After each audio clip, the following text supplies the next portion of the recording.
Assalamu alaikum warahmatullahi wabarakatuh. Nuti keessan akkam jirtan? Alaikum assalam warahmatullahi wabarakatuh. Egaan jalqaba irratti dhugaa dubbachuu fi hawaasni bal'aan asii dabalatee namoonni asirra jirtan hunduu jaalaa gubbaa kan jirtan onnee koorra dhiifama isiniin jechuun jaalladha.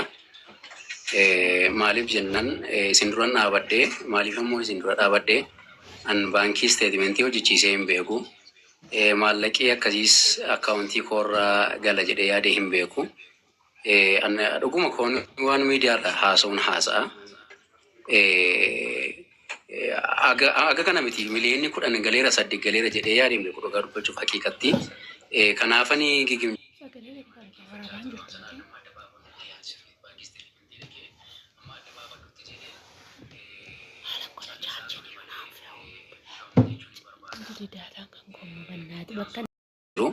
Innaa akkuma isaan kaasuuf yaalan isaan kaasaniiru yaalaafis ta'ee piroosesii yeroo sana fardaasiingiif yookiin gargaarsaa garaagaraafis ta'ee akkasuma piroosesoota adda addaa wantoonni asirratti dubbataman jiru jireenya koo guyyaa guyyaa fi akkasumallee akkuma isaan jedhan koree keessaallee namaa wajjin mari'annee maallaqi kun akka hin badaa maal gochuu qabna jennee haasofne konkolaataan akka bitamu konkolaataan karaa koree sanaa argame. Birrii waan dhukkubsataa ta'eef maallaqa baankii nuu dabarsuu dinnaan wanti sun fashalate ergasii immoo erganii yaalamee ba'ee akka carraa konkolaataa wayii argame namni sun sa'aatii sanatti na argamuu hin dandeenye biizii ture baay'een bilbilaa fi ture koree sana keessaa jechuudha. Asirratti maqaa isinii dha'uun barbaadu. Anis maallaqa nan balleessa beeku namoonni natti dhiyoo jiran amala maallaqa balleessuun qaba. Yoo nama rakkate ergee maallaqa jechuun maallaqni harkaan ta'uu dhugaa dubbachuudhaa fi namni mala akkasii qabaachuu qabu jiraachuu danda'a waan ta'eef beeka. Konkolaataa sanarra deemnee maallaqa kana keenye akkasuma akkuma ustaas jedhanii qarshii miliyoona 2 immoo an dhukkubsadhee marsaa lammaffaallee waamamuu hin danda'a. Yaalamee deebi'ellee hojii idee kootti deebi'uu dhiisuu hin danda'a. Kanaaf mucaa koof bor rakkina akka mudanneef maallaqa sana ol kaa'eef hin jira. Kanarraan kan hafe maallaqi kan hojii dabalamee kan ijoollee deemus irraa kaffalu hojii walitti dabalamee wantoota garaagaraa wajjin walitti dhufee gara qarshii miliyoona 5 sana dhufee jira jechuudha. Walumaa galatti aslee kiyya dhugaa dubbachuudhaaf dhiifama jechuun hin barbaada. Hawaasa asirra jiru guyyaa lamaan kana qalbii natti cabaa jiru hawaasa kalee sana gargaaree akka waan hin beeku wallaahi hin beeku ammallee maallaqi akkaawuntii korra jiru maallaqaan isinitti himaa jirudha miliyoona 6 akkaawuntii korra jira jechuudha. Jechuun waan isin sobu tokkollee hin jiru. Umaara waggaa deemtoo waan ta'eef Oromoo guutuu herreega eegaa fi rakkoofti. Isa kanaafi an hin beeku akka kanattiin isteetimentii hojjedhee maal jedhee herrega baasee meeqa ba'ee meeqa galee sana takka iyyuu hin herregne dhugaa sanatti fakkaachaa turre amma gaafa ustaas faallee dhufanii isteetimentii ilaaluu qabna jedhan laphee dhibee maaf hin ilaallu reedamnee deemna jechaan hin ture dhugaa dubbachuudhaaf gatii akkas ta'a jedhee yaanneef. Sanas ta'u kanas an hawaasa koo miidhuun barbaadu. Nama miidhuudhaaf karoorfadhe tokko illee hin qabu. Jalqabas hawaasa kanatu na dirmate. Utuu hawaasni kun nan gargaare ta'e sareen na nyaata ture. Nan du'an ture beekamaadha. Rabbiin sababa godhee hawaasa kana fayyaa koyyuu na deebisee jira. Kanarraan kan hafe hawaasni natti qalbii cabe hundumtu dogoggoraan waan godhame itti yaaduu dhiisuudhaan waan godhameefi amalirra deebi'ee si'a arfafamu shanaffaa dhiifama jechuun hin jaalladha. Kanarraan kan hafe wantoota wacii garaagaraa immoo suutaan waan wal beeksisaa deemnu ta'uu danda'a waan ta'eefi jazaakumullahu khairan dhiifama koo yoon haqebaltan konfirmi na godhaa yoon waan na gorsitan jiraate illee na isinan dhaggeeffadhaa. Itti aansuudhaan garuu waan inni qirreetaan qabu yoo jiraate koreen yeroo sana ture. Koreen yeroo sana ture Haayidarii fi Abu Tala'aa fi ustaaza wayii ture. Koreen amma isaan jedhan dhugaa dubbachuutti ani hin beeku. Gaafa naa bilbilamaa turellee ustaaz gaafa naa bilbilaa turellee maaliif akka naa bilbilamaa ture hin beeku. Achi anillee gaafa sana baay'ee na dhukkubaa ture baay'ee abdii kutachaan ture. Mormi koo hamma turaa deemu amma bulaa deemu baay'ee na dhukkubaa abdii na kutachiisa dhugaa dubbachuu fi bilbilee fi ustaaz koo isin mufachiisuun barbaadu. Isin gaddisiisuun barbaadu. Anamma sa'aatii kanatti waan gochaa jirullee hin beeku. Baay'ee na dabbaree jira. Wallaahi maraachuufan jedha jedheen itti mee jechuudha akkuma isaan dubbatanii isaanillee hayyeetaati jabaadhu abdii keenya naan jedhanii na jajjabeessaniitu narraa adda ba'anii koreen gaafa sana uumamte maaliif akka uumamte dhugaa dubbachuuf haqiiqatti an wallaahi quban qabu. Kan akkasiin hawwatan jechuun barbaada. Kanarraan kan hafe wantoota kan biraa suuta walitti deebinaa. Salaamu alaikum warahmatullahi wabarakatuh. Waalaikum assalam warahmatullahi wabarakatuh. Abdii qolituutiin deemini asli waa'ee iskaanii keessoo laadhaa saamu waa'ee mucayyoo. Rabbi araara jaallata. Daadhiis nama guddaa kalas. Bakka adiisaa keessaan dhumaa jala keenya keessaan dhumaa warri komentii suuta jedha keessaan itti naasoo ustaas Taalib. Asli waan dubbisaa mee isin yoo waan hin dubbatanii namni dubbii kana jidduu dhaabbataa ture ana ture amma na dubbisaa doktor. Ilmi namaa bututee. Inni qaamii qabatee jiru jira waan ta'eef dhiifama. Deemne. Ustaas Taalibutti deebi'amas viidiyoo baratan. Amma. Doktor Asin waa si hima. Eshi. Asin dura abdii waan naan jedhe mucattii tanaan. Ani dubbii seerumatu qabee fi malee ani hin barbaadu. Ani takka rabbi natti fide. Haa bilisa baatuu barbaadamaan naan jedhe. Tana qalbiitti qabadhaame. Hagana jedhee tuunis noo biroo abultechuuf haasawaa keessanitti ce'a. Amma isin nuti isinirraa fudhanne amma. Hadiisa isin fiddan Barakallahu fiikum. daliila da'iifa hin jenne hin fudhanne. Anammoo warri biraa warra isin jirkun amara kiyya hin beeka. Wallahi osoo isin ta'uu baatte yoo xiqqishuma isii adda goora hin fudhan sila. Isiniin fuula keessan fudhan. Amma waan gootani waan naa gootan. Abdileen obboleessa kiyya. Obboleessa narra xiqqaati. Anjaarsa waggaa 45 dullachaan. Mucaa heeruma fuudha ga'eef intala heeruma geette qabaan. Isinii galeemi. Waamaluma washakannu barandatti gizee warra jalaa bayeetti hin bareetti waggaa bishaan jiraa fi adaba dhabee akka reegodha malee jaarsa mataa arriitti hiriyyaa abiyyi fa'a warra biyya amman karaa dhugan. Jaarsa umrii 45 waan naa gootanii abdilleen ilma keessanii mucattiin sunillee ilmooteessanii haadha abbaan jaraa rakkataadha kunoo asii achi baadiyyaa wallaggaa kana jiranii natti booyaa jiran. Anamma kaayyoon kiyya duraa sagaleen isaa awwaalameetiniin mucaan kun jala da'oo godhatee miskiina miidhaa jiraa waan jedhuun karaa birrii kanaan dafee namni sansitiif jira. Aduun amma biyya kanatti lubbuun namaa rakkata ta'e beeytanii. Awwanni karaa baankisteetimantii kanaan dhufeen asiin gir jedhee achirraan tarkaanfadhee mucattii bira dhaquufi. Amma waan gootan amantiin teenallee dhiifama qabdi. Jarri kun haadhaaf haadha manaatiif abbaa manaati. Isallee yaalaa jirra. Obboleetti muslimaati. Obboleessa muslimaati. Isilleen akkuma isaa amantii biraatti rabbitti fakkaate maqaan isiitiif maqaan abbaa waliin fakkaatu gizee natti himan jechuudha.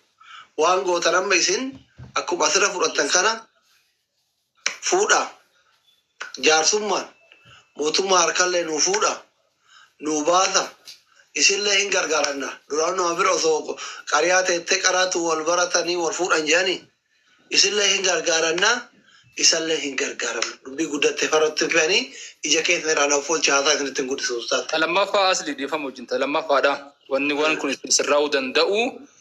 Koreen Ustaaz Xaahir Sayyaa Abu Xalahaa Abbaan Caaliifaa waan kanatti arrabsamanii diqqeeffamanii jira waan ta'eef araarri eega araaramee jarri kunillee nu yaa'ameet obboleessa keenya garaa qulqulluutiin kasooba hin qabne walitti araaramneet addaan deemuu barbaannaa takka ammoo dhimma fayyaa isaa kanallee haalli ittiin deemu lakki biraa galanii haalli sunillee gargaarsi kana booda itti fuufamuu ittiin fuufullee wanni kunis koreen tunillee kabaja qabaachuu qabdi. Hawaasatti ergatee kaleessallee waa dalagaa turan dhugaadha.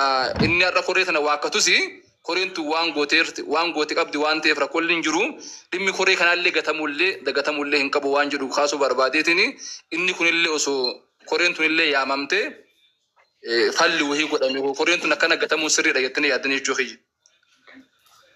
Dhageettan kaa'utaa walirra qabdanii deebiftanii doktora ustaaza. Ittiin dheeressinaa dhiifamallee naa godha ustaaza. Walirra deebistanii akkuma kaleessa sagalee ta'aa turre amma sagaleen kenna waan biraatiin himamaa jira. Nuti amma waan kaleessa jennellee waan kaleessa taanellee akkuma asliin jedhe tayoo bilbilaa sanillee yoo namu uffattanillee ani isinif balleesse dhiifama naa godha mataa isin dhungadhe tataaniiti waan nutti ulfaate maraanullee fuuluma keessan argine dhiifne jechuu barbaadaanillee akka nama tokkootitti yookiin gahee keessaa qaba gaheen kiyya saniin naa deebi'a naan turre imimmaan kiyya saniin naa deebi'a akka kaleessa viidiyoo maxxanse asirra jira awwala jira saniin naa deebi'an turre ammaaf erga isin dhuftanii fuula keenyaa footeettan hangara kiyyaa foo inaalillahi nama takkaa walitti hin bu'in nama onlaayinii kanarratti akka abbaatiin laalu abbaa murtii kan urga gaafa rabbi waliin nu dabareeti waggaa meeqa walitti hin bu'in sababa kanaan walitti buune kanaafi anillee erga fuula keessan arge qara waa hedduu yaade afoo inaalillahi jechuu barbaade. Yaadni amma kaafamaa jiru tokkoffaa waa xiqqoo isii asitti koree tariitii warrootiin Dr. Asliillee dabalatee waan kana nu qulqulleessaa jettan. Anamma koreellee yoo fide kootu akkana goona gamana jenna gama sennaa kanatti gabayaan tun qilleensi biroo ceeti waan jedhuun haqiiqatti silaa dubbiin haqiiqatti koreen ifaajee waan kana keessatti qabu asi argamuu qaba abbaa ta'ee nun deemuu qaba koreen waan kana keessatti ifaajee qabdan kaleessallee karakkoo tana furuudhaaf deemaa turtanii dura dursoo anatu dhiifama isin gaafata maaliif dhiifama isin gaafadha dhugaa jirtutu akkasi waan taateef ani ammoo gabayammaan tun haa dhaabattu waan jedhuun abdiillee irra gadi jedhe yoo rabboomaaf na jaalatuun kan kee dhugaa taate yoo dhugamanullee diinii kanaaf kasi jaalannu taate waan isin jedhe fuudhi jedheeni karabbinarraa beekuu baankii ufumaa wajjin deemee konkolaataa yaabbisee asiillee baasuu didanii jennaan baanki beetii deemee ufii baanki steetimentii baankiillee ufii fuudhe kanaaf wantootii jiru karoora karaan akkasitti beekaa abbaa zarriillee wanni isin muufadhe isin biyya kana keessa girtanii warri onlaayinaa fi maanatti himinaaf hagas hin abdadhuuf hagas jedhe malee biyyan jiru qatar jiran misunderstandinatu godhee yuukaa dhiifama bareedaa kiyya. La wallahi isin dhiifama ano do biyya jiraadhe lukaan isin dhufa wallahi na beeytan jazakumullahu khayran diaspora kanallee guuttani na fakkaate sanumaa fi anillee shakke biyya kee akkasi walumaa galatti wanni anammaa jedhu Dr. Asliillee dabalatee namoonni biroollee hayyoonni keenya kasirra jirtani amma wanni hedduu tokko ani isin galateeffadha ani onlaayina kanarratti illee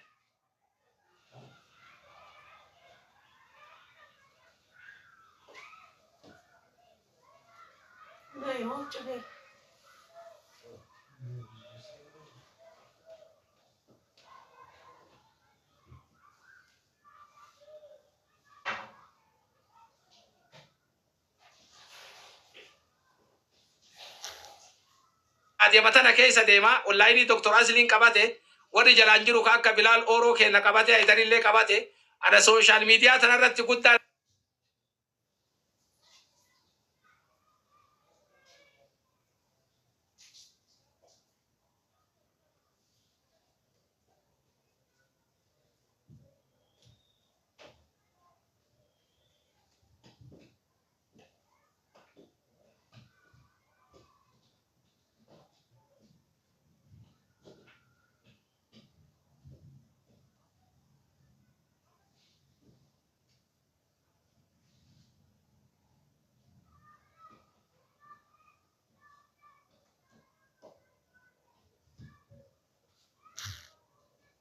sanyiteessa rabbi kabaja yoo nullee maqaa diinii qabannee tumaan akkanumatti lashmallee nu gootanii nu biraa kuttan omatu sanyitti isin dabra garuutu dalagatuun teessantuun hedduu isinirraa gammanne baga osoma dubbatuu dandeettan osoma loluu dandeettan osoma mormuu dandeettan namni diinii yoo dhufe biran tarru jechaa kana fakkeenyummaa bareedaa baga namatti illee mul'iftan namni illee waa isinirraa bara osoo nammas dhufe sheeticha illee Asliin Dr. Asliin sheettaanii jedhan tokko illee achitti kun arrabsee mutut godhee achaari yoo jedhan boru zore tuman simatti gala laakiin ulfinni ati diiniif na kabajjetuni sirre sanyii teetitti illee rabbi haa dabarsu si qofaa miti hayyoota keenya warra sirra jiru warra koree nutu kee dubbee harkaa qaba eessaan fuutanii fiddannu eessan nu gattan osoo jedhe ummata danda'u ka kana danda'u wajjin ammoo wanni isin dubbattanuu teenna jettanii na kabajjan rabbiin ulfina diinii duniyaallee rabbi isinii haa godhu isinii miti sanyii teessanitti rabbi haa dabarsu ammallee baga dubbattanillee baga laaltanille baga deebitanille baga araaramtanille baga ni yaalanna jettanille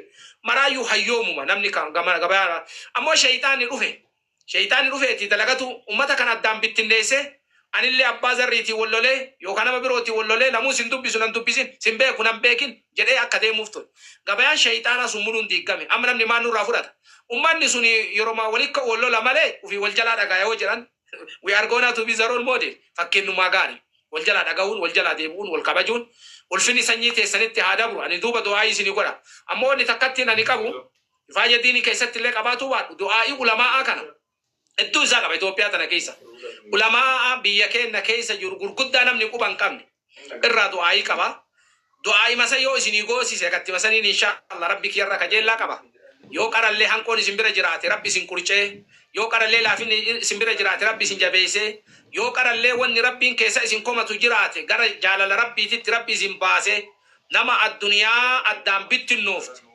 nama hawaasummaadhaan wantoota gara garaatiin addaan bittinnaa nama waliin ijaaru rabbi isin haa taasisu naaf galatooma anillee eeganaa sadarkaa diiniidhaan na kabajuun keessan akka nama tokkootitti warra karoora ummata islaamaa afoo dhaabatu hooggansa islaamaati majlisa jedhamee diini jedhamee daa'i jedhamee socho'a jettanii tan diiniif na kabajuun keessan namni ulfinna namaa qabeenyummaa namaa laalu diini namaa laalaa diinii laaltanii diiniin isinirraa mul'ate sanyii keessanitti haa dabru naaf galatooma warrootiin koreelee dhiifama isin gaafadhaa qalbii seenaa waan isinarra keettanillee ammoo haga danda'ameen qarallee abdiillee dubbisee jira amma kanattillee dubbatuu baatu inshaAllah waa isinin jechuu fedha ustaaza afaan isin qabee bakka bareedduu jirani haa dubbatu bilaal qoy waa'ee sumayyaa akkana jirani qoy waan sani garuu fi fedhee dhiifama sumatti asilitti dhaggeeffatanii qo'a qarallee dubbise maal jedhu fixadhaa ustaaz